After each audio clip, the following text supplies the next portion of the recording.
How's it going, Yankee fans? Welcome back to Fireside Yankees with your boys, Alex and Ryan. Another beautiful day. We're, 7 days away from opening day? Goodness gracious, baseball and meaningful baseball is coming up very fast, but we have a couple of position battles continuing to unfold here, and we're trying to track these efficiently for you guys because I know, you guys have work, whatever it might be. We're here to help you, gather all the information and provide what we can to help kind of iron out these things that are unfolding before our very eyes. And Anthony Volpe is obviously the big one. You got Aaron Hicks in left field. You got Oswaldo Cabrera trying to find a role. You have IKF kind of playing catcher now. This is a weird situation all around. But, Ryan, you were just mentioning to me right before the episode that the Yankees have had this, pound the table meeting. They're trying to figure out who is going to win this position battle. They're trying to figure out who is going to be this shortstop or second base of the future. And at the end of the day, Volpe's got to be in the mix. And then we got some really good stuff to kind of deliver for you guys and break this down, our projections for what's about to happen over the next 7 days. There's a little bit of time left on the clock, as General Manager Brian Cashman mentioned. We have some time left to make these decisions. But I think we've already seen what we've got to see. Gleyber Torres is back in the mix, but we know what Gleyber Torres is. Anthony Volpe, a couple more days of action to see what he's got. But we know he's hitting ridiculously well this spring. DJ LeMahieu is coming out and advocating for him. Aaron Judge is coming out and advocating for him. We're going to talk about Aaron Boone apparently really likes him and his intangibles. So this is a situation where all the cards are kind of unfolding and they all say Volpe on them. So, this is definitely an interesting scenario because just a couple weeks ago, we were saying that Volpe may be starting in AAA, but now we're all kind of like, I would be surprised if he is. So Ryan, before we dive into it, how you do today, my friend? Yeah, so I'm doing really well. You mentioned you really got at the point where Volpe is kind of like it feels like things are really coming together for him here, for him to go out there and get to start it at the major league level. The questions are obviously about the logistics of it, like where exactly is Volpe going to play? Because you have Peraza at shortstop, as you mentioned. You know what you have in Gleyber Torres, and I feel like that's something that's way more valuable than people give him credit for. The Yankees have a lot of young players. Yankees have a lot of guys they're hoping can rebound from last year. They have a lot of guys who, have some injury issues and whatever it may be. And it feels like Gleyber Torres is the one guy there who is, number one, good, and number two, you don't really worry about anything in terms of durability or injury issues. So, it's going to be tough for you to say, like, hey, let's trade Torres to start Volpe, or hey, let's consider, maybe Volpe's a better player. Like, it's really hard for you to make that decision. But as you mentioned, the Yankees love Anthony Volpe, and I guess they love Aaron Boone as well. It's their manager. And Aaron Boone specifically, we know he's a guy who he's big on intangibles. He's big on a player's, the off the field stuff. That's what's made him very popular in that clubhouse, in that locker room. And IKF, I know for a fact, is someone that Boone likes. And part of those reasons are, IKF is someone who's willing to play all over the diamond. He's someone who's very popular in that locker room. A lot of the guys on the team like him. Anthony Volpe kind of has, and I don't mean this to say that Anthony Volpe is as good as Isaiah Kiner-Falefa, because that would be quite a disappointing outcome. But that same off-the-field popularity, that same locker room popularity, that same kind of ability to handle the media that, has given IKF a lot of love from the organization is there for Anthony Volpe. And he also, by the way, has all of the talent in the world to match the off-the-field abilities. Anthony Volpe is someone who's chased at just 12.4% of pitches this spring. He's averaging 92 miles an hour in his exit velocity. He has a near 30% line drive rate. He barely pops the ball up. Everything in terms of swing decisions, batted ball data, power, all of it's been there for him. He's also had, I think he's tied with Florial for the team lead in stolen bases this spring. The Yankees really have a player who's just dynamic all around in Anthony Volpe. He doesn't have massive whiff issues that you're too concerned about. And obviously, you would like to see him perform at the major league level before you are certain about anything. But he's had about as productive or as successful of spring training as you could reasonably ask for from any rookie, especially Anthony Volpe. So, man, it's really tough for us to make a decision, for us to try to project where he's going to play, how they're going to play him. If they get creative with rotating guys around, maybe they can get him in there and not have to move either Peraza or Torres. Obviously, Donaldson's the guy that what you would say, on paper, not including contracts, not caring about any of that he would be the guy that you would move for Volpe. But we know that the Yankees would love to trade Donaldson. They just can't right now. They want to know what they have in him. They're not going to just DFA him. If they're going to just DFA him, they would have done it in the winter. They would have done it in, the second the season ended. They wouldn't have thought too long about that one. I don't really know how it's tricky, because I think you can make an argument that Volpe is major league ready, but I don't know if you can make the argument that it's, or not that you can't make the argument, but I don't know if it's a decision that is the safest one for the Yankees and the safest one for Anthony Volpe. End of the day, the front office has to protect themselves and they have to protect their players.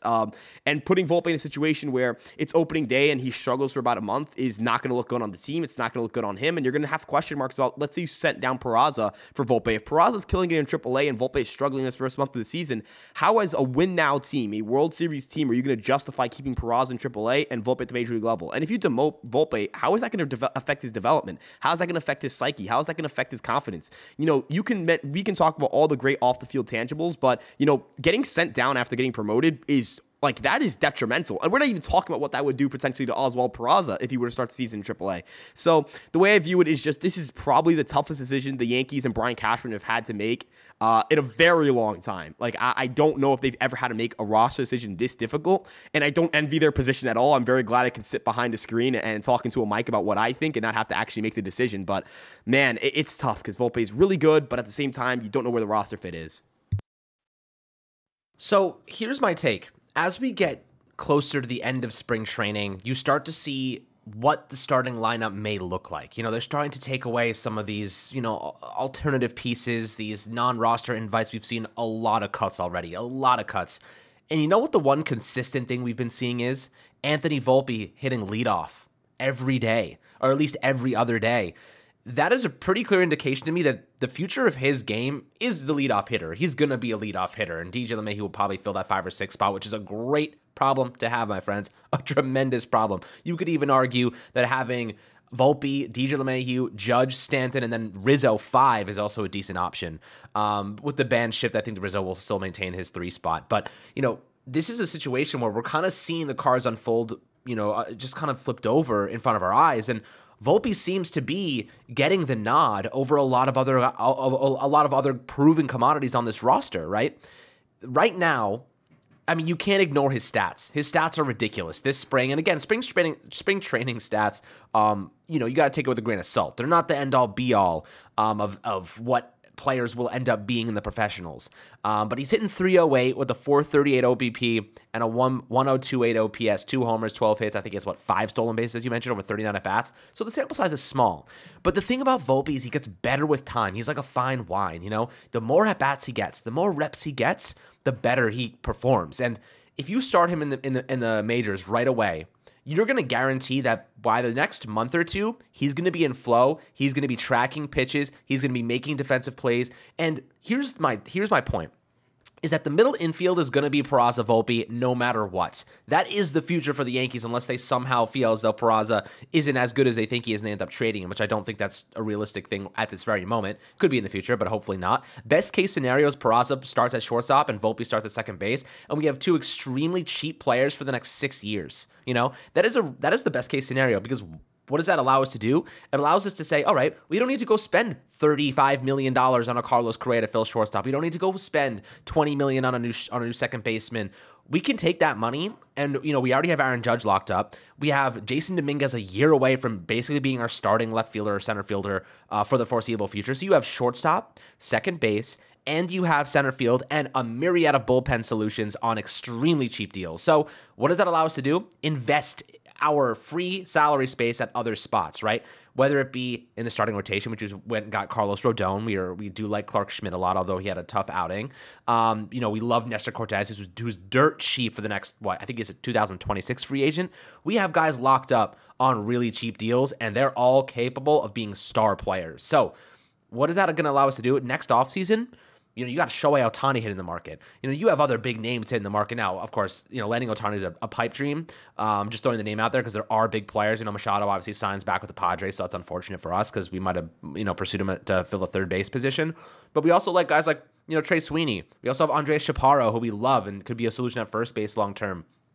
The amount of money the Yankees are going to save because of these young prospects that are performing just ridiculously well in spring and then giving them more opportunities, the amount of money they're going to save is going to allow us to go after those big names, those massive players. Eventually, Stanton's contract will be done. He'll be gone. You know, it'll just dissipate naturally. DJ LeMahieu, you know, he has a couple years left on his deal, but it wasn't as bad of a deal as we thought. Josh Donaldson, $25 million, is gone next year. Think about how much cash we're going to have to spend. And these young players are essential to that equation. So calling them up now and allowing them to get reps, and we can win while we are, you know, building up these young talents. Like, look at Jeremy Pena, wins the World Series MVP. And he's a rookie at, 25 years old at shortstop with the 105 WRC+. You know, you're looking at guys on this roster right now that can be, their floor is elite defenders and their ceiling is elite offensive players. So you mash those together and you have quite a good situation on your hands. So the position battles, I'm starting to think that it's not much of a position battle anymore at shortstop. I'm starting to think that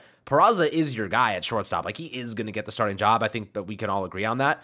But Volpe's going to get the second base job at some point. You know, whether it's now or later, Gleyber Torres is not involved in this equation anymore. And, like, I love Gleyber Torres. Great dude, great teammate. I want to figure out a way to maintain him or keep him or at least get some sort of value out of him for the time being. But, like, the writing's on the wall. Volpe is the future. Peraza is the future. Unless Gleyber Torres miraculously makes a transition to third base, or Peraza goes over to third base and Volpe at shortstop and Gleyber at second, which for what it's worth, I think would work very nicely. I think Peraza, they should have been using him out in the hot corner to see if he can handle it. This spring training, I think it was a mistake not to be utilizing him there, because now we don't know, and we have to be like, okay, now Gleyber Torres is the odd man out. IKF is, I mean, the guy, for God's sake, he's playing freaking catcher. So I'll ask you this right now. I mean, the writing's on the wall, in my opinion. Do you think that the middle infield, Peraza, Volpe, like, is guaranteed? Because I feel as though we're looking at that, and that's kind of what it's going to be. Yeah, I'd say it's the very likely outcome, because I'm pretty sure Hal Steinbrenner flat out said that he views them as the middle infield of the future, which, I mean, that's got to suck for Gleyber Torres to hear, but, I mean, it's kind of the reality of it, you know? You mentioned the excellence of Oswald Peraza defensively at shortstop. You know, Anthony Volpe is an excellent defensive second baseman for what we've seen so far. Really, his only criticism at shortstop was his arm, but that's not really an issue at second base. So, you know, we're looking at a situation where, you know, you have Jose Trevino at catcher. If you decided to retain Harrison Bader, you know, and make Jason Dominguez a long-term left fielder, that's certainly something you could do. You know, you have an elite defensive center fielder. You have an elite defensive second baseman, elite defensive shortstop, an elite defensive catcher. You're extremely strong up the middle. I mean, you have Aaron Judge in right field. Do I have to say anything about Aaron Judge in right field? However you feel about LeMahieu or Donaldson, there is nothing that has to be said about those two defensively at third base either. We know Anthony Rizzo's pedigree as a defender in first base. Really, the only position you wouldn't be sure about defensively is Jason Dominguez in left field, because we don't really know what his defense in the outfield would look like long term. So, yeah, that seems like a really good situation where you have 8 guys.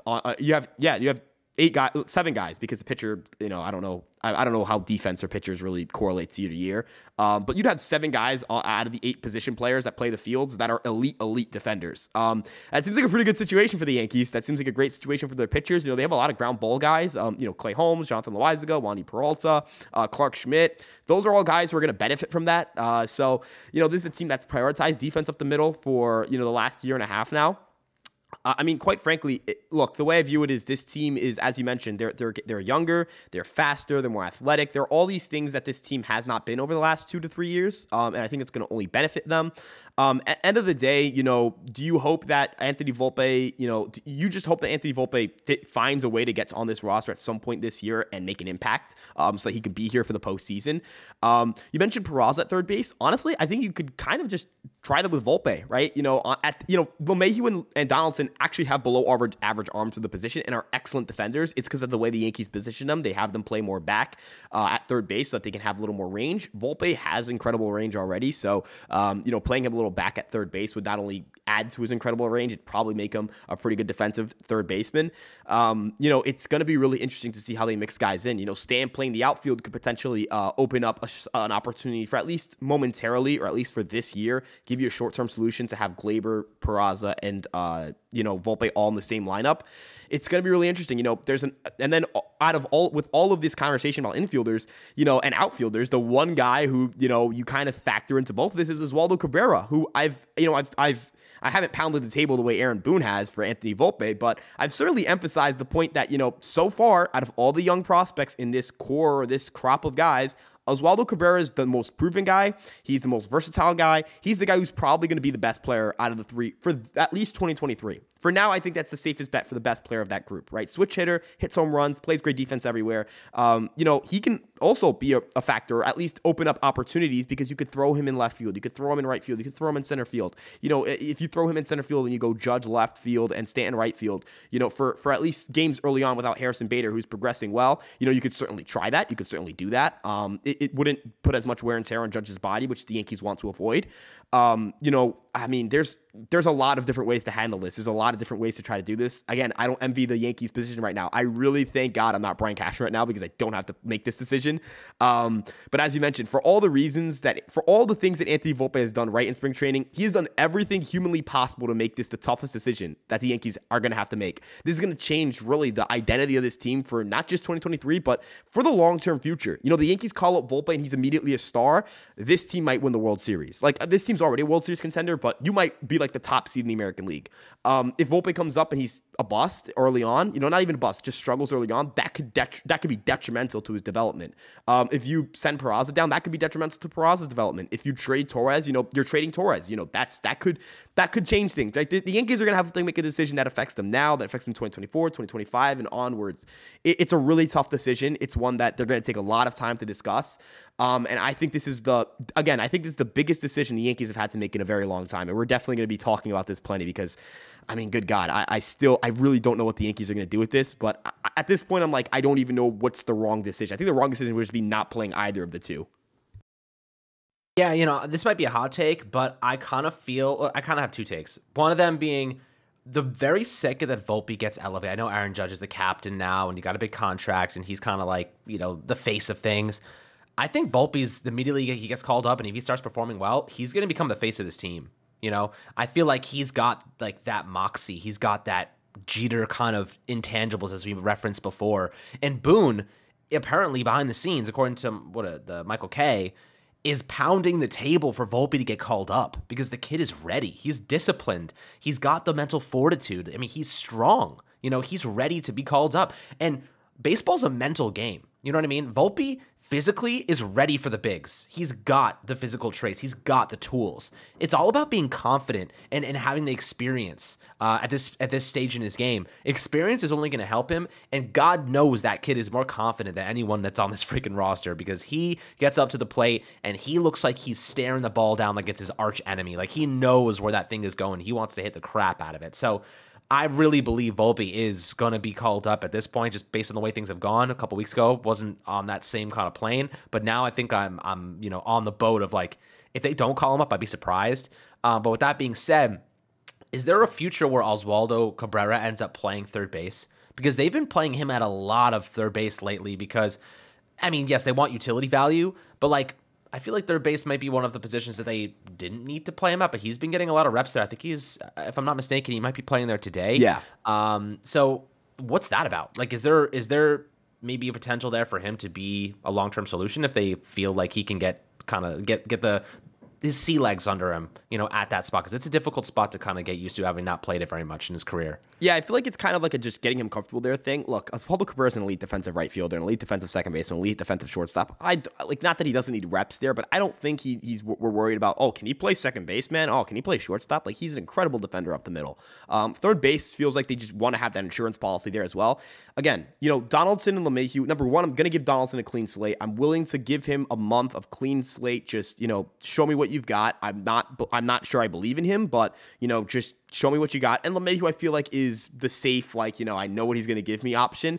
But both of those guys are, number one, getting up there in age, and two, have had injury histories. Not, Donaldson had an IL stint in 2022. He wasn't massively injury prone last year, but prior to that, when the Yankees first acquired him, a serious question was, can Josh Donaldson stay healthy for the full year? He's had to DH quite a bit.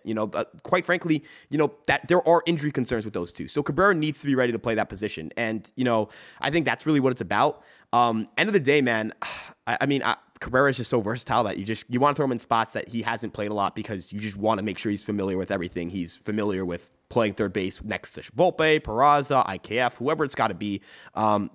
He's got to be ready to play the position because he's got to be ready at all times, right? It's a tough task to be the utility man, but I really don't think there's a better person to take that job. Like, not even just player, but just as a person. I don't think there's anyone better for that job than Oswaldo Cabrera. That dude loves playing baseball. He loves playing defense. So I think it's a great spot for him. But it really does make it hard for us to pick an infield because the infield could look different on not just like a week-to-week or month-to-month basis, but on a day-to-day basis, right? Your third baseman could be 3 different guys at any given time. Your shortstop could be 4 different guys at any given time. Your second baseman could be 5 different guys. It could be Volpe, LeMahieu, Torres, Cabrera, or IKF at any given time. It's kind of crazy.